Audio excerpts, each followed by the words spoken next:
G'day guys, welcome back to the channel and our round 19 review. As you guys know, I've been away sick, so I actually can't really remember what I've missed so far, but I've missed basically a whole week's worth of content, so I do apologise for that. I still am sick though, so you're going to have to bear with me on this video. I'll do my best to get something decent out there, but as always, just want to say thank you for everyone for subscribing, liking, commenting, and jumping on board. I really appreciate it. And if you haven't yet, please do. It'll make me feel better, I swear. And then I'll make better content, but all jokes aside, let's get stuck in. Let's get stuck into the round 19 review. I'll sort of touch on a little bit of what I missed out last week and what trades I made. But yeah, let's have a look. So, poor score for us on the weekend, and we'll get stuck into that. But 2,270, everything's falling apart. I'm falling apart. My Supercoach team's falling apart. Injuries, mate, mess, absolute mess on the weekend. But yep, 2,270. What's top 20% score? What's pretty disappointing for someone that's sort of ranked in the top. I was ranked in the top 200. Um, to be sort of back in the this is a below par score, and we've seen red arrows for the first time in a few weeks, so not good signs. But we are trying to hold on best we can.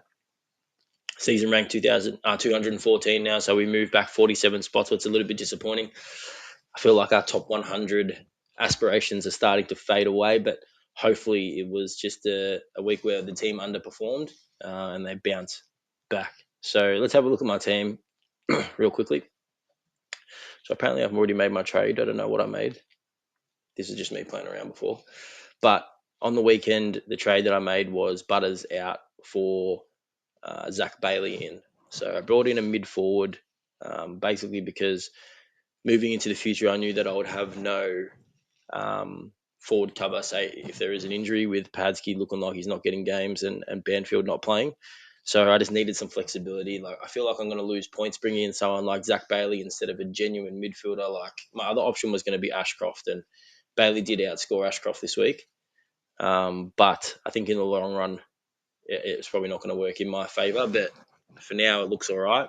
But it's more just for injury cover because I just don't want to cop any zeros. Basically, I like having a full premium side because you're always bound to have a premium underperform, as we're just about to take a look at, or your whole team underperform, what we're just about to take a look at. So this week, it'll be we're going to need to make some more changes, more injuries, but let's take a look at what happened with my team. So it starts off, this whole back line's a mess. So from what I spoke about as my strongest line, now becomes probably my weakest.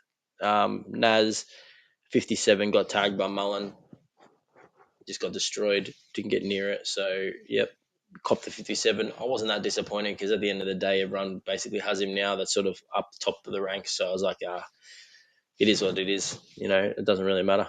And then Holmes comes out, scores well, but gets injured, looking like he's going to miss at least the rest of the home and away. So, so first two is looking pretty bad at this stage. Then Luke Parker comes out and drops the reason why I was nervous about bringing him in. This is the reason why. He drops a 66. So in terms of like how the week could have gone with the first three defenders that I have, probably not much worse. Then Lockie Ash comes out, drops a 67. Thanks for that, Lockie Ash. Nothing wrong with him, just shit. Whitfield bounced back and was actually our best defender after coming off his concussion. So 102, I'll take that all day. And then Worrell was just, he just doesn't look likely at the moment. So like I said, if I could trade him, I would, but I just can't. So we're stuck with Joshy Worrell. I don't know, maybe the stuff going on with the car accident that he's had and stuff like that are playing on his mind a little bit, but also he wasn't playing that well before that anyway. So Hugo Hulkahan, 89, had it on the bench, outscored 4 of my premium defenders. So that's nice to have. And then just keeps doing his thing, 55. So pretty happy with how he's going, even though we probably won't use any of his scores, hopefully. My midfield actually performed okay. And then there's some like really good performers and some really poor ones. So Dake's 116, that's fine. Anything over 115 for a midfielder, I'm pretty happy with. So that's good from Nick Dacos. Bont did it again, backed it up, 155. He was going to be one of our captaincy options this week, but I decided to take a safe route after Sheasel scored 133. So Bont 155 is good, and he's sort of back on top now. I think is he the top? It's crazy to think that I feel like he's had a down season and he's averaging 122 nearly. It's just ridiculous numbers from the bomb. Bailey Smith 120. What's nice, first decent score that I think I've had with him in the side. So very good from him. Lockie Neal was superb, 135. He's now averaging over 110, and it's been a really nice pick for us because I've had him for a lot of the season. So really happy with what Lockie Neal's doing. Clary had that his typical sort of every sort of 3 or 4 weeks drops an 80. He just happened to have it this week. Ed Richards rolled his ankle early in the game. He actually played quite well, but just didn't get enough of the ball. I think he only had 17, 18 touches, but that rolled ankle seemed to affect him. Still got to 97, what's not the worst, but yeah, but looking for more from someone like Ed. George Hewitt coming off the back spasms. I wasn't expecting much, but I was expecting more than 59. He was actually playing pretty well. Got out to I think he got out to mid 60s early in the third, and then just didn't score at all. So he's starting to make me a little bit nervous just because with that lingering back injury. Um, I don't know if I'd prefer to him just actually being injured or not. I don't know. Obviously, I'd rather have the trade and have him, but I'm just worried about him moving forward with that back injury. We decided to field Herbert over Fitzgerald. That worked out for us. So the 72 is value because basically he's outscored half of my team. So that was nice. And then bench basically doesn't matter. Fitzgerald scored a 24 on the Pine, so not too bad. Well, bad, but didn't matter. Our Rucks just shit the bed this week. 94 from Jackson. He's sort of just churning out these 90s now, so hasn't been able to get back to that early form, that dominating form. Either is Grundy, so 96. He looked good again, but then stalled. And then Gorn, in a matchup that I thought he'd do pretty well in against Sherry. They brought in Max Heath, who didn't really take much of the ruck, but Gorn just didn't get amongst it. So he missed out and scored 74 and ended his ton run. So the Ruckman, the three-headed monster, dies this round. So hopefully they can bounce back. We need them to bounce back for the sake of out there. They're the reason why we're so high in rank, but to stay there, we need them to keep performing. Sheasel was unreal again, 133, so we took that as the vice. We traded in Zach Bailey, 114, so really happy with that. If he could do that every week, I'd be stoked. Pickett was really good, so he got 126. Murphy Reed, man, I don't know what this was. He just didn't seem interested at all, and I think it had something to do with who they were playing, like Freo versus Port. Port, mind you, Port brought it a little bit, but also heavily injured, and Murphy just didn't look interested at all. So he scores 34. Nothing wrong with him. Played full game, 34. Gross, absolutely gross. Christian Petrarca, what are you doing, mate? Please, mate. Even though everyone's got him, it's bro, you can't be dishing out 70. The Bulldogs put no attention into anyone ever. You could just do whatever you wanted to do, run around, but he did what he wanted to do. It was sweet, fuck all. And Tuke Miller actually 127. I'm give the man the brown though. He's back, baby. He's back. Yeah, good for one. I was expecting a decent score against the Dogs. Like I said, they just put no attention into anyone. But yeah, hopefully this is a sign of things to come. If he averages 100 from here on out, I'll be stoked. So that's nice from Tuke Miller. And a week that we needed it too because our team was down. Our team is down and out. So I think the big talking point of the week is Max Holmes, right? So Max Holmes going out, who are you going to bring in? That's probably the big talking point. Most teams can probably bring in most positions at this stage. I'm basically locked into bringing a defender, so I'm probably going to talk about that the most and sort of the options that I think going forward. I think in my preview video, I'll do a little bit more of the trades and stuff like that. This is sort of just an early one, and I'm still sick, so I just wanted to get out something just so you could see how my team was going. I didn't want you guys to think that because I had a bad week or I'm going to stop doing content. That is not the case. I will continue. I just need to be able to breathe. But I think early days, I'll do my awards. So best on ground has to go to Bonte. The man's the GOAT. He's the GOAT as far as I'm concerned. As a Bulldog fan, that's your man. 155, back to his best. Looked really good. Kicked 3 goals. Was the Should be another 3 Brownlow votes as well. We need to figure out a way to get this man the Brownlow. I don't care if we have to rig it. Don't care. Just get him the Brownlow. However, it has to happen. Our return to form. Who would have thought? I'm going to give it to Tuke Miller.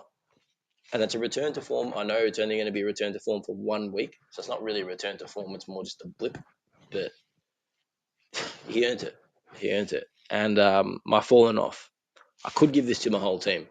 I could give this to me. I could give this to me as the coach falling off.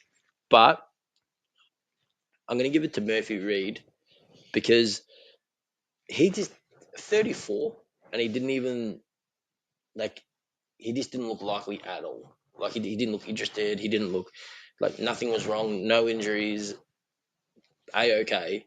34. Like that's just a legit 34. Um, yeah, get fucked, Murphy Reed. What the fuck's that? So hopefully he bounces back. He's been pretty good, to be honest. Like he's been pretty consistent, but then just this score out of absolutely nowhere. So hopefully he bounces back against West Coast in the derby. So this week, what I'm thinking is I just want to bring in the best defender. Like I've got so much money because I basically like I went Butters to Bailey, so I've got one trade left and basically unlimited money. So I can bring in anyone, but because of the structure of my team, has to be a defender. What kind of sucks. But I think, look, I really like Bodie Euland, and that's probably where I would go. But just I don't like having three of the same team, and especially not the Gold Coast. So that's probably not where I'm going to go. And same deal with Noble. For me, the options that I'm thinking about, Mills has been super consistent, and someone actually brought him up. And shout out to whoever brought him up, saying like he could be the option. This is like 3 weeks ago too. This person brought him up, and I basically laughed in their face and said, "Yeah, you're kidding yourself, aren't you?" Turns out you're right. So well done. But that's the beauty of Supercoach, right? You get some wrong, you get some right. I got this one wrong because he's looking really good. You know, he doesn't really have the ceiling scores. Like, mind you, he did pump out 133 on the weekend. So I think that could be a solid option. I really like Cal Wilkie still. I thought the week before he was the trade in, the best trade in. I think he could, he's already up there in the top six. He's in the top six as it is. Yeah, look, that's probably where I'll go, to be honest. The only thing that puts me off Cal Wilkie is his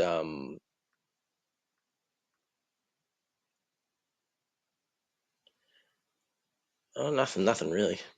Maybe just the amount of ownership that he is. Like I kind of want to go a little bit more pod just so I can make up some ranks, but 23% is not crazy. The other option is Wayne Millera.